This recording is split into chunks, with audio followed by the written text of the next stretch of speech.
A poll is a snapshot of a moment, as the political dictionary says. And so it isn't difficult to anticipate certain party percentages for May 24th, 2026, based on the relevant measurements.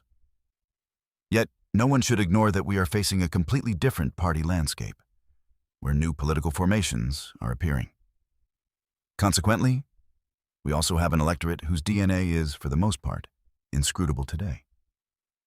This is why it is very likely that when the ballots open, we might see surprises similar to those of Fedias Panayotou in the European elections.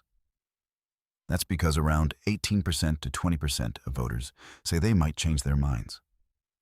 In other words, if 5% to 7% of that electorate swings to a particular party and unexpectedly propels it to first or second place, it would be labeled a surprise. But will it really be a surprise?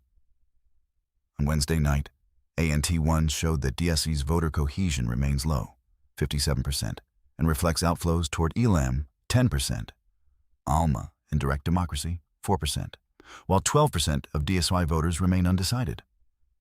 On the other hand, AKL, which records the highest cohesion, 74%, has outflows toward direct democracy at 6% and toward ALMA and Volt at 3%.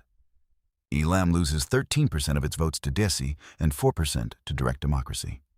DECO experiences outflows of 9% toward ALMA, 7% toward AKL, and 6% toward ELAM.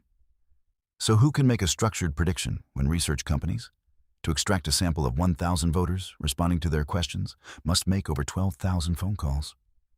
Another extremely interesting issue emerging from what we see on the channels is that conventional party formations still cannot use a different communication tool with society beyond the wooden language they themselves invented and imposed in political life.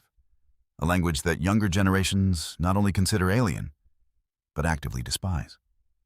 At the political leaders' meeting at Omega, it was evident that DSE, AKL, ELAM, DECO, and ALMA were using a different communication tool with the television audience than direct democracy.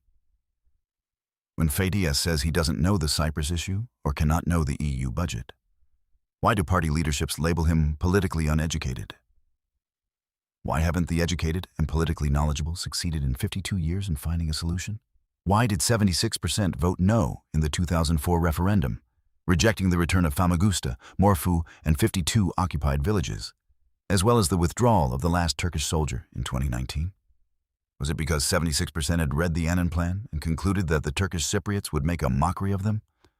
Or because we didn't want to share the Republic of Cyprus, an EU member, with them? Why today is DECO President Nicholas Papadopoulos challenging Odysseus Michaelides from Alma to state, now on the 22nd anniversary of the referendum? His opinion on Tassos Papadopoulos' stance on the Annan Plan? To tell us if it was right, dignified, and proud, as he himself believes. A centrist, says Papadopoulos, Phileleftheros, 03/05/2026, might answer this question in a few seconds. But instead, for a week, all we have received from Alma is arrogance, poetry, and academic rambling. Can Mr. Nicholas Papadopoulos answer, in a few seconds or even in more time, whether Tassos Papadopoulos' stance on the Milosevic scandal, which, together with Kikis Lazaridis and Auxentis Auxentiou, handled the people's billions in Yugoslavia, was correct, dignified, and proud? Is the pre-election period turning into a playground for clever remarks, Mr. DECO President? It isn't. And the ballot box will show this on the last Sunday of May. Because the ballot box is connected to the truths of life, not to convenient fairy tales on which small-time leaders build their castles, comfortably nestling in their heroics and commemorative speeches, heirs of party posts, maintaining a status quo for the few and a justice of a need sown exclusively to fit their measures. We'll talk again next Sunday with the truths of the ballot. This article was first published on 16/05/2026.